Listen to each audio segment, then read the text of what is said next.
Well, this is rounding out the last portion of our ASVAB journey, and we are looking at coordinate geometry. So we are taking a look at finding the y-intercept of a line that includes points 0, 2, and 6, 5. So if you are unfamiliar with the coordinate plane and you don't remember what you need to do in order to get those types of questions done, you are using y equals mx plus b.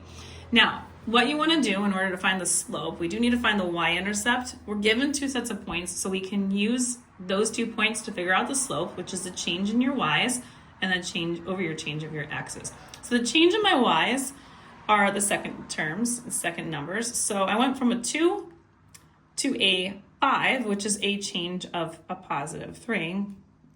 And then the zeros, I went from, sorry, not from the zeros, the x's, I go from 0 up to 6. So that is a change of a positive 6. Now that can be reduced 1/3, I'm sorry, not 1/3, 3/6 reduced, dividing it by 3, reduces it down to 1/2. So this is your m value or your slope.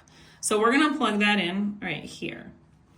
Now, what I can do is once I plug that in, I'm gonna pick a set of points. I'm gonna go with the easy set of points, 0 and 2. And this is my x coordinate, this is my y coordinate. So if I plug x and y into this equation along with the half, I can figure out what b is by solving.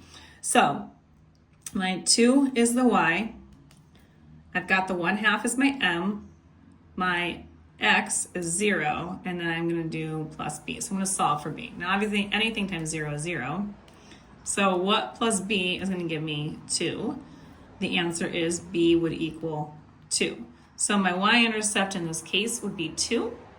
And a quick route to this question, and it's not always going to be the case, but when you see a set of points where the x coordinate is 0, like this problem right here, notice the 2 right there. That is your y-intercept. So if you have a point in your question that says 0, 2, and you're asked to do the y-intercept, that number that goes with the 0 is the y-intercept. That is the y-coordinate.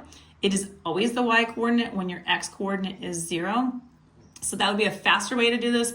But if that wasn't the case and you didn't have both of them, one of them had the y-intercept already included in it, then this would take you as much time as it took me to do this problem. If you want more questions like these, find them on my YouTube, at Instagram, and TikTok at YouWantAlgebra. And these are going to be found in your ASVAB portion of the playlist. And if you need more help with y-intercepts and graphing with the coordinate grid and the geometry, you can go to any one of these 4 playlists that I currently have on my channel, because I have a lot of the stuff that I do during the school year: creating linear equations, slope and y-intercept, graphing linear equations, and all things slope. And those should help you with preparing for coordinate geometry. And again, I'm looking forward to seeing you here. And don't forget to like, share, and follow me for more.